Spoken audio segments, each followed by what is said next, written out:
நம்ம இந்த சீரீஸ்ல விடிஆர் ஜோதிட புதையல் அப்படிங்கிற தலைப்புல சில முக்கியமான ஜோதிட டிப்ஸ் பார்த்துட்டு இருக்கோம்.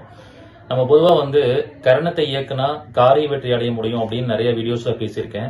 அந்த கரணத்தை இயக்குறதுல கூட நம்ம ஜாதக ரீதியா அந்த கரணம் எப்படி செயல்படும் அப்படிங்கறத தெரிஞ்சுக்கிட்டு இயக்கணும். சோ அதை நிறைய விஷயங்களுக்காக நம்ம பயன்படுத்தலாம். ஃபார் எக்ஸாம்பிள், கரசை கரணத்துல யாராவது பிறந்திருக்காங்கன்னா அவங்க ஜாதகத்துல சந்திரன் நல்லா பலமா இருக்கணும்.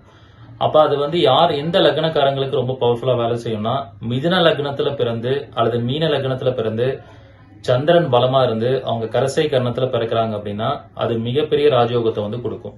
அப்ப மிதுன லக்னம் சந்திரன் பலமா இருக்கிறவங்க கூட வச்சுக்கும் போது சந்திரன் சம்பந்தப்பட்ட காரியங்கள் எல்லாமே ரொம்ப சக்சஸ்ஃபுல்லா இருக்கும். ஃபார் எக்ஸாம்பிள், யாராவது மனநோயால பாதிக்கப்பட்டிருக்காங்க, அவங்களை ஹாஸ்பிட்டலுக்கு கூட்டு போகணும்னா இந்த கரணத்துல பிறந்தவங்களை கூட கூட்டிட்டு போகும்போது அவங்களுக்கு ஒரு நல்ல தீர்வு கிடைக்கும், நல்ல சிகிச்சை கிடைக்கும். இப்படி ஒரு கரணத்தை எந்தெந்த விஷயத்துக்கெல்லாம் பயன்படுத்தலாம் அப்படிங்கிற சூட்சமும் இருக்கு. அதை பத்தி நான் வகுப்புல சொல்லிக் கொடுக்க போறேன். இது ஒரு அருமையான வகுப்பு. நான் இந்த 2023 பண்ண ஆராய்ச்சிகள் அத்தனையும் இந்த வகுப்புல ஒரு நாள் வகுப்பை சொல்லிக் கொடுக்க போறேன். இது ஒரு 12 மணி நேர வகுப்பு. யூஸ்வலா 8 மணி நேரம் தான் வகுப்பு எடுப்பேன். இந்த தடவை 12 மணி நேரம் வகுப்பு எடுக்க போறேன். இந்த அரிய வாய்ப்பா பயன்படுத்திக்கோங்க. 50,000 ரூபாய் மதிப்புள்ள கிளாஸ் 6,000 rupeesக்கு சொல்லிக் கொடுக்க போறேன். பழைய மாணவர்களுக்கு கட்டண சலுகை உண்டு. விருப்பம் இருக்கிறவங்க ஜாயின் பண்ணிக்கோங்க. நன்றி, வணக்கம், வாழ்க வளமுடன்.